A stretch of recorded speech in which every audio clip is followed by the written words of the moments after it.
Lagi bang, cerita lagi tentang offshore? Boleh. Takkan tak boleh. Sini, geng Geo nak story. Korang pernah terfikir tak? Hidup atas laut berbulan-bulan, jauh dari darat, kerja pula 12 jam sehari. Itulah dia dunia offshore. Kerja offshore ni macam mini bandar atas laut. Ada engineer yang plan production, mekanik dan electrician yang jaga mesin, welder dan rigger repair besi, diver dan ROV pilot kerja bawah laut, sampai ke catering yang pastikan semua orang makan dengan kenyang. Setiap orang ni ada peranan penting. Kalau satu stop, operasi boleh terganggu.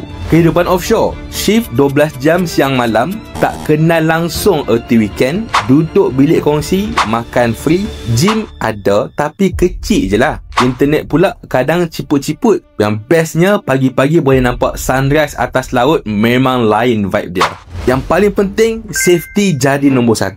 Toolbox meeting hari-hari, PPE wajib, silap sikit boleh kena hantar balik darat bye. Tapi hasil dia berbaloi. Gaji lumayan, pengalaman kerja yang rare dan bila balik cuti 14 hari full off. Boleh enjoy dengan family. So, kerja offshore ni bukan senang, tapi bagi yang berminat adventure dan sanggup cabar diri, inilah antara kerjaya paling unik dalam dunia. Dapat something